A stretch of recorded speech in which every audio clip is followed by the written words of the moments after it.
ক্ষেত্রনাথ চক্রবর্তী প্রথম পুত্র অবিনাশ চন্দ্র চক্রবর্তী ওরফে ধর্মদাস ছিলেন গুপ্ত সাধক। 1910 সালে তিনি সমাধিস্থ হন।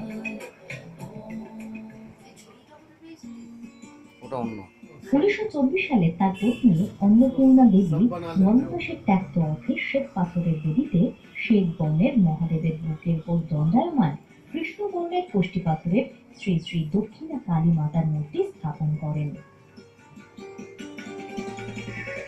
মায়ের রূপ খড়গমুণ্ডধারিণী, বরাভয় দায়িনী, ধর্ম কামার্থ দায়িনী।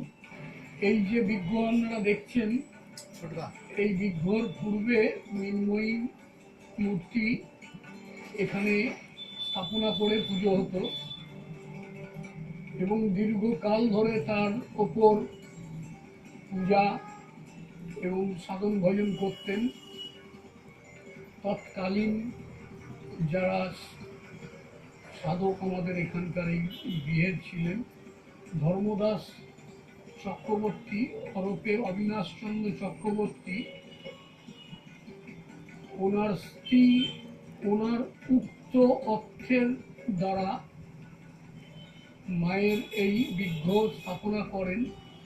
সেই স্থাপনার সময় যাকে দায়িত্ব দেওয়া হয়েছিল তিনিও দিনের পর দিন ঘুরিয়ে যেতেন, আজ দেবেন কাল দেবেন বলে, এবং দীর্ঘদিন ঘোরানোর পর শেষে মা নিজে স্বয়ং এবাড়ির গিন্নির রূপ ধারণ করে তার কাছে গিয়ে তাগাদা দেন এবং তিনি এসে যখন গিন্নিকে বলেন যে গিন্নিমা আপনি গিয়েছিলেন বলে এবাড়ির গিন্নি তো বাড়ির চৌকাঠ ডিঙোতেন না, তো সেই ব্যক্তির চৌকাঠ যিনি ডিঙন না তিনি কি করে যান?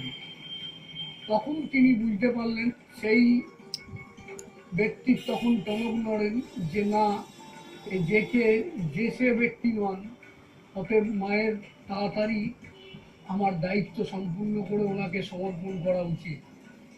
তারপরেই মাকে উনি দেন এবং এখানে স্থাপনা করা হন। সেই থেকেই পুজো চলে আসছে।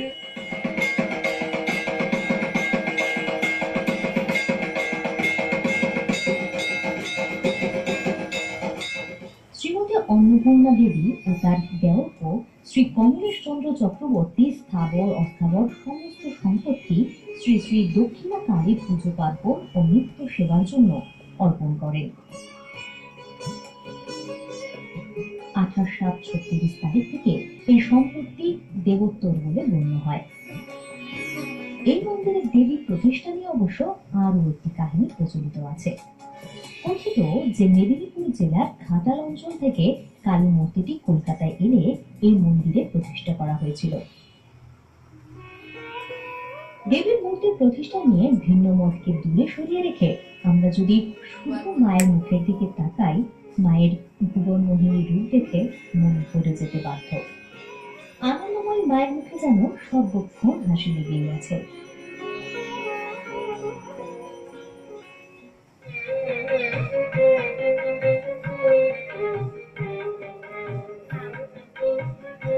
সে যুগের কলকাতার বিখ্যাত জমিদার ছাতুবাবু দেবীর অত্যন্ত ভক্ত ছিলেন এবং রোজ দেবীর জন্য সিধা পাঠাতেন। সেই সময় থেকে আজও জনসাধারণ দেবীকে অতিশয় জাগ্রত জ্ঞানে মান্য করে আসছেন। নানা ভক্ত বিভিন্ন সময় দেবীকে বহু সোনার ও রূপোর অলঙ্কারে পূজার্ঘ নিবেদন করেছেন। ভক্তরা নানা ভূষণে মাকে সাজিয়েছেন। তন্ত্রশাস্ত্রে উল্লেখ আছে, দশ মহাবিদ্যার মধ্যে কালী শুদ্ধ সত্যগুণ প্রধানা নির্বিকারা নির্গুণ ব্রহ্মস্বরূপ প্রকাশিকা।